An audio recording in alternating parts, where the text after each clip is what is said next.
Hi, welcome to North Central Oklahoma, Stillwater, Oklahoma, home of the Oklahoma State Cowboys. Today's a Cowboy Day, and we're going to be in our Let Us Seek the Lord Together. We're going to be reading Genesis 50. Uh, it's February 17th. If you want more written materials, you can get it at amazon.com/author/J. Craig Chaffin. So, without further ado, let's get to reading. Then Joseph fell on his father's face and wept over him and kissed him. Joseph commanded his servants, the physicians, to embalm his father. So the physicians embalmed Israel. 40 days were required for him, for such are the days required for those who are embalmed by the Egyptians. And the Egyptians mourned for him 70 days.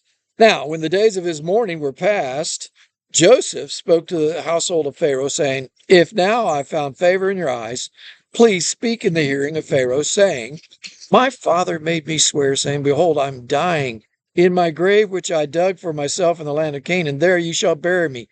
Now, therefore, please let me go and bury my father, and I will come back."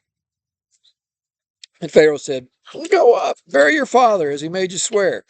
So Joseph went up to bury his father, and with him went all the servants of Pharaoh, the elders of his house, and all the elders of Israel, and the land, all the elders of the land of Egypt, as well as the house of Joseph, his brothers, and his father's household. Only their little ones and their flocks and their herds they left in the land of Goshen. And they went up with him, both chariots and horsemen, and it was a very, very large gathering. And they came to the threshing floor of Atad, which is beyond Jordan, and they mourned there with great and very solemn lamentation, and observed 7 days of mourning for his father. And when the inhabitants of the land, the Canaanites, saw the mourning at the threshing floor of Atad, they said, "This is a deep mourning of the Egyptians." Therefore, the place was called Abel Mitzrayim, which is beyond the Jordan. So his sons did for him just as he had commanded them. For his sons carried him to the land of Canaan, buried him in the cave in the field of Machpelah before Mamre, which Abraham bought with the field from Ephron the Hittite as property for a burial place. And after he had buried his father Joseph, he returned to Egypt, and he and the others and all who went up with him to bury his father. Now, when Joseph saw that their father was dead, when Joseph's brothers saw that their father was dead, they said, "Perhaps Joseph will hate us and may actually repay us for all the evil which we did to him."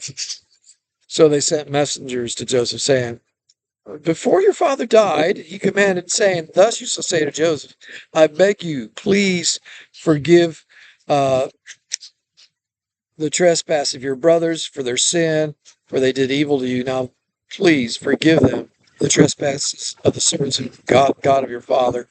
And Joseph wept when they spoke to him.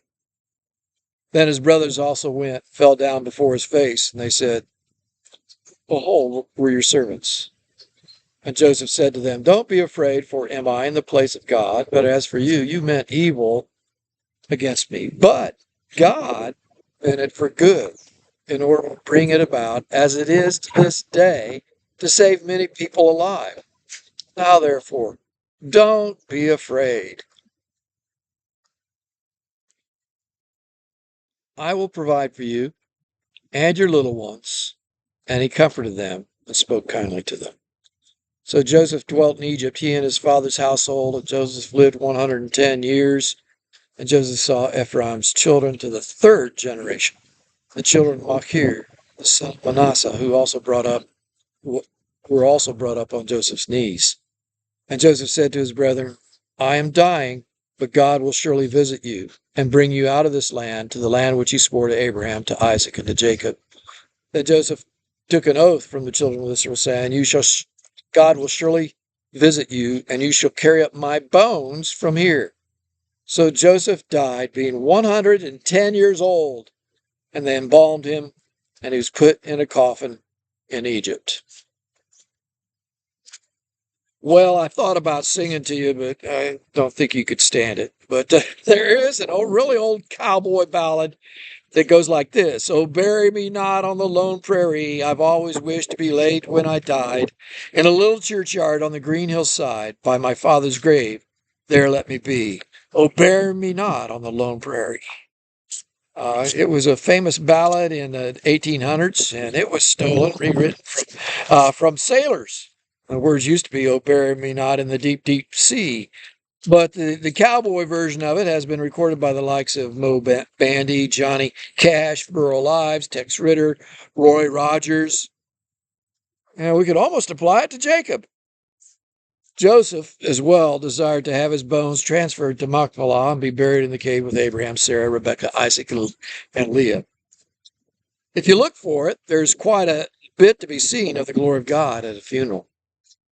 Funerals ought to do two things for us, or excuse me, three things for us. Number one, they should honor the life lived. Number two, they should offer some sort of comfort to those who are there to mourn the loss of the person who's died.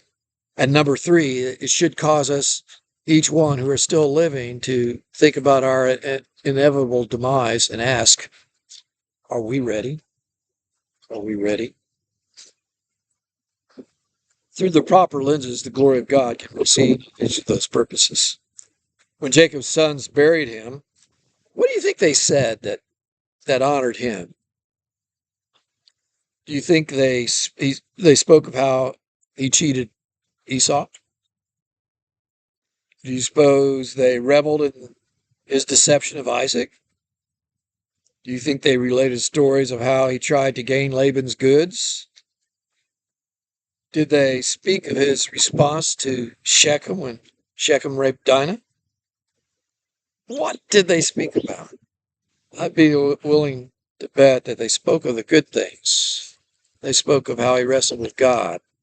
And I'm sure they related stories of 5 different times that God spoke to Jacob and Israel. Do you suppose they dwelt upon how the Lord changed his name? You think they might have thought about the immense grace of God that can be seen at a funeral of a person like Jacob? As they reflected upon their own lives, what came to mind? Did Reuben think of how he felt remorse for shaming his father for going to bed with Bilhah and Rachel's maid? Did Simeon and Levi reflect on their murder of the men of Shechem? Did they all reflect on their early treatment of Joseph, particularly first thinking about killing him and then selling him into slavery? You bet they reflected on it. They were sure that now that their father was dead, that Joseph would bring about some kind of revenge. The hour of reckoning was now here. But once again, we see the glory of God in Joseph. What was Joseph's reply? Let's read it again. Don't be afraid, for am I in the place of God? Do I need to do it again? I'm going. All right, go away.